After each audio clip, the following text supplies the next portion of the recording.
Good evening, all. Ira Epstein, and here we are with your financial market wrap-up. And this wrap-up is for Monday, and we're at the 19th of December, 2022. We're about 6:20 p.m.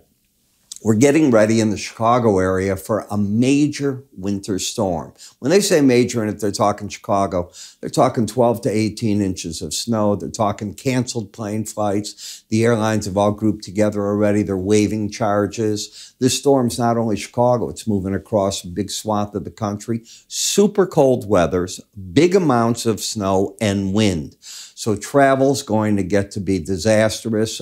If you have plans to leave, I can tell you O'Hare and areas like that for the state, they close down in sometimes like that. They cancel a lot of flights. Got to be careful. They are warning us because the American and the European models have come together on the weather. I know tomorrow I'll be getting out my salt and everything else. I live right in the city, but when you get a major storm, we can get really socked in. I'll be sure to have a lot of food. All right. So let me tell you an observation that I have in the market. And before I get too far, I did release my outside day course. I've done a mailing to you, and I'll explain how it all works here at the end of this. I'm really proud of it, and it's a pattern we get all the time. And I mean all the time. You'll be shocked what you get, and I give examples of it in stocks, ETFs, the futures market, spiders, and I show you what goes on. I show you what I consider to be when the course sets up a failure of the pattern and success in the pattern, how to use it. And you get an idea from there. It is not meant to be a technique like a Bollinger Band. This is much more often that happens than hitting an upper and lower Bollinger Band or getting, when you lose the band, what the market's going to do. It's a phenomenal, I think, add-on signal, and I'll show you what I mean by that. All right. So when looking at the market, if you go back to the 13th, I know it sounds far away, it's 6 days ago, you got to a peak there, and all the air came out of the market as central bank upon central bank just went and said, we are attacking inflation. Now, the public doesn't believe, in the U.S. at least, the central banks.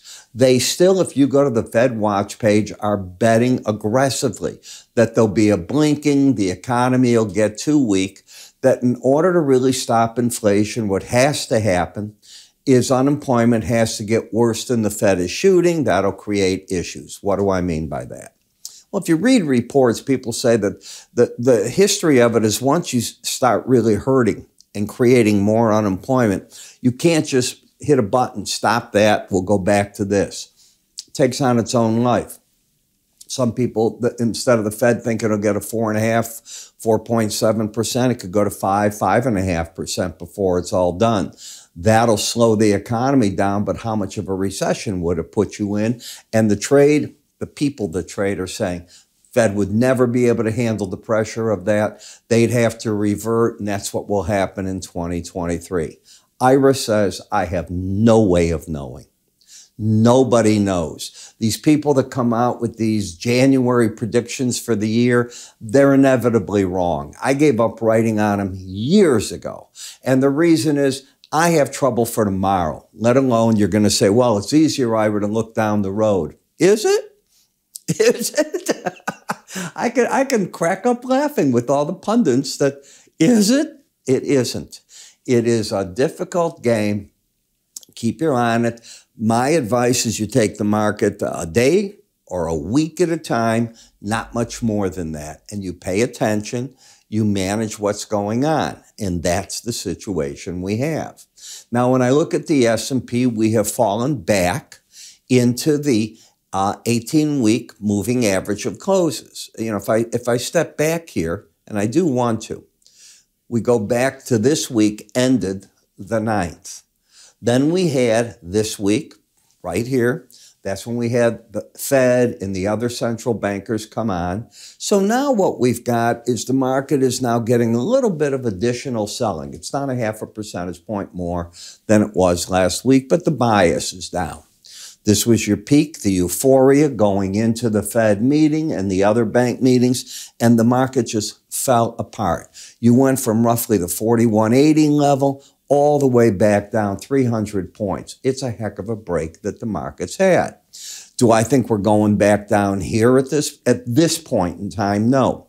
But that is a target if you get a prolonged bear market. That is your target. So don't forget that. And what traders will start arguing in all the stock indices is that the earnings numbers are still too high, given the Fed's going to keep tightening the economy. You can't keep passing on inflation. You get to a point where you just can't, the market won't accept it.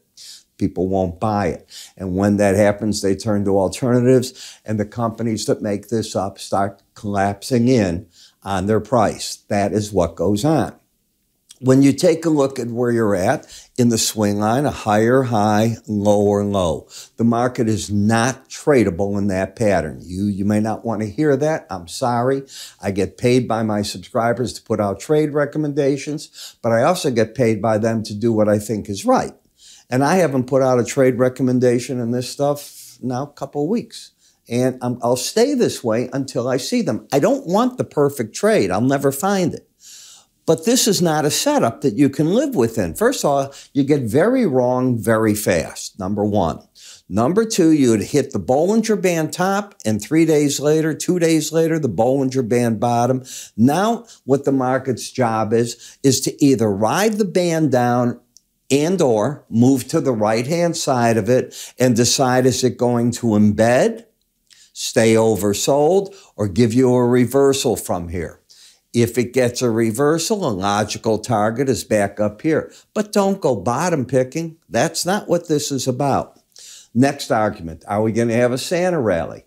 Since you're not getting it now, the other part of it kicks in. There's 2 dates for the Santa rally. One is right after Christmas, and it carries you until the first week of January. The other's right now that you'd be going up. Well, it's clear you're not going up right now. So you go to the second date if it's going to work.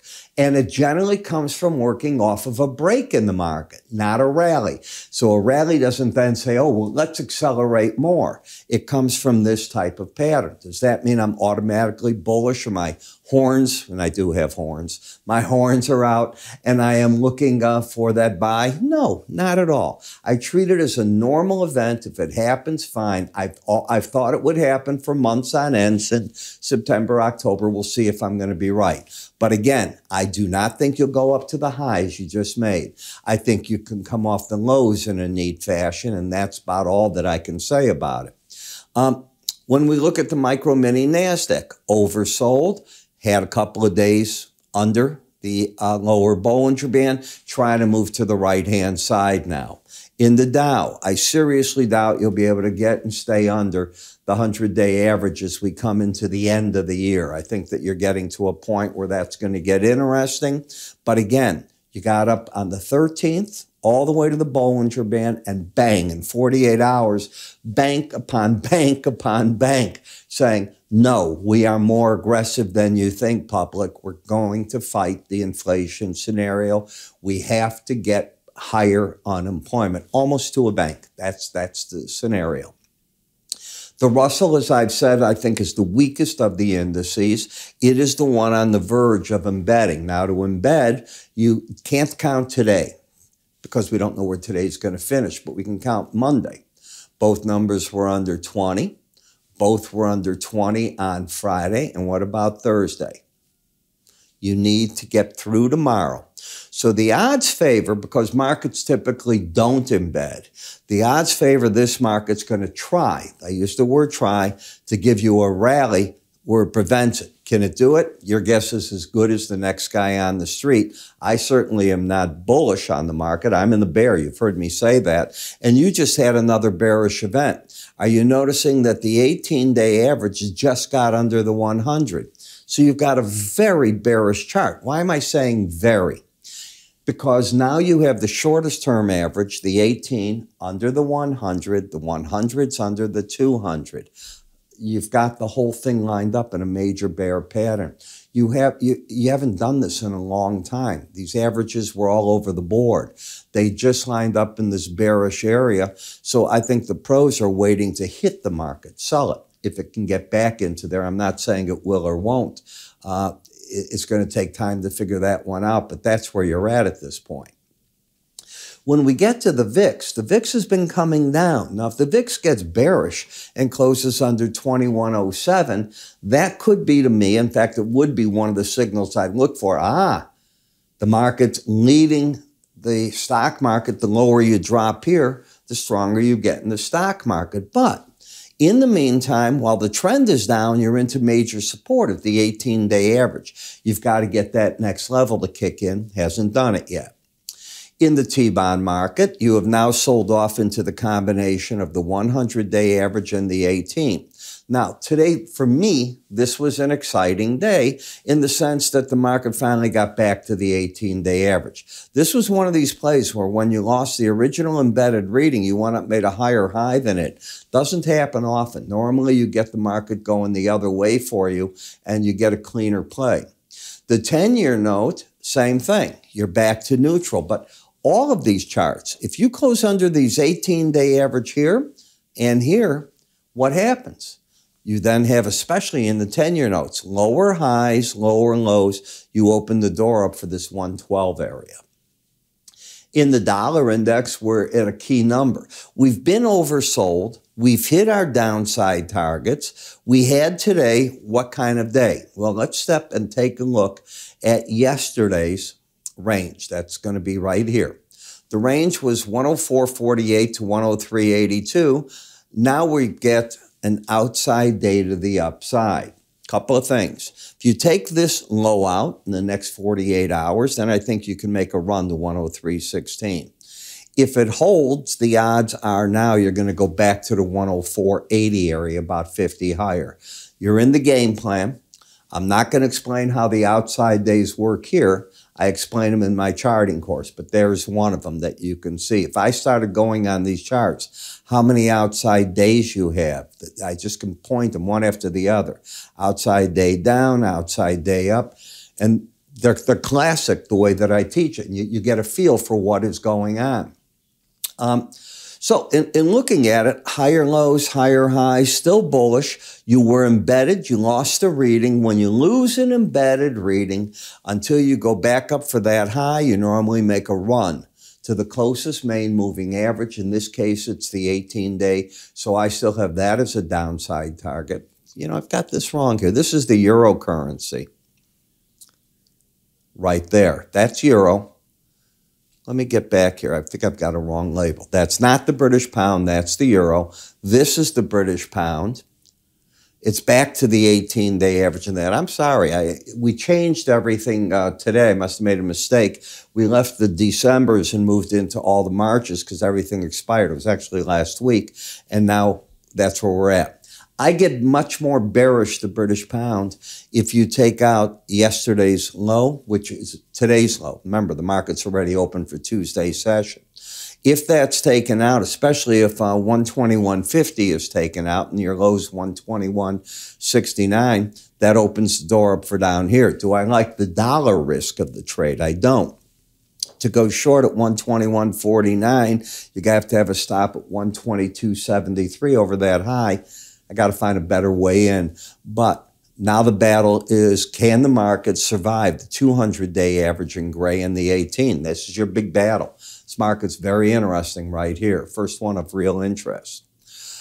In Brent crude, we have here the Feb, but I'm going to take this off. I just wanted to finish it with you. We'll move to the March now. And I've put up March Brent versus March WTI crude so you can see the differences there. Then we get to the March Brent. And right through here, you can see you are in the bearish trend, market drifting sideways. You should get friendly if you take out that high. What the market changed the pattern on is you have lower highs, higher lows. Not much you can do there. In WTI crude oil, you can see lower highs, higher lows. Again, if you take out the highs back here, you can suddenly get a bit to the of a rush to the upside. You saw that in Europe, they put on the gas cap prices. They dropped it from a proposed, 288 in the megawatts down to 188. They dropped it dramatically. We'll see what Russia says. Russia's comments cracked me up. People shouldn't play around with the free market. People shouldn't invade another country, maybe. In the February heating oil, by the way, had they not done that, none of this would have occurred. Still have a lower low, higher high. I think, properly called your resistance area. But is this just a pullback in a market that wants to get bullish again? I have a hard time at this time of the year wanting to get bearish. My crude, in fact, anything to make heat. It's hard for me to do that. So I look at nat gas and I'm laughing at how big it's breaking. My work has been bearish, so we've done all right on that. Take a look. Lower highs, lower lows. It's the dollar risk of the trade that I couldn't handle. The chart action, very good. Easy to call, actually. But the dollar risk, just too much money at risk here on that. And that becomes the big problem sometimes as you try to trade these markets. Can you get a handle on the dollar risk? And people forget that. It's so easy. I'll buy here, I'll sell there. All of a sudden, your position's underwater. Unlike the stock market, futures markets expire, okay? You either got to do something or you're wrong. You don't have the luxury of doing what so many traders do. Oh, I bought that stock. Oh, God, it's doing terrible. You know something? It'll come back in time. I'll forget about it. What's different? I'll just call it an investment. You can't do that in this. So that's why sometimes you get to these points and you can read the chart, but the real problem in reading that is the dollar risk, and you either can get it on your terms or you can't. But here's something I'm going to give you on your terms. I have this on sale. It just came out today. And I'm putting it on sale for 5 days through Sunday night. 6 days, I guess you can call it. And that's it. Then it's going right back. It's $120. It's for $90. So you're getting a 25% break, 9 video chapters. I discuss outside days up, down, sideways, in all the different markets. You'll be shocked how many of these you see. As you go through your charts, you're going to go, how come they were always there and I didn't see it? You're going to get the futures research, 14 days to everything I have. You're going to get our charts. The two of these combined make up about the price of the course itself. Are you aware of that? If you're not, let me explain that. And now you get the course to go with it. So how do you work with this? It's simple. You can either call my staff. They'll explain it to you. You can go online under the word education, or you can move your cursor to the top here and give it a click. Again, this is the last sale of the year. So if you're looking to pick this up and you want to save something, it's a great gift.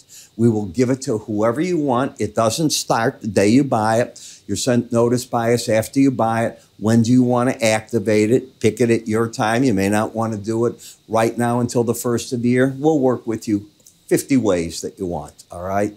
That is the beauty of what we do. But I think you'll find between this, my enhanced Bollinger Band, my full charting course, you have an arsenal. Now, what do you do with it? That becomes the big question for you. And I try to teach it as best as I can. I'm Ira Epstein. I will see you tomorrow, same time, same place. Remember, only 3 days more of this week. You take care.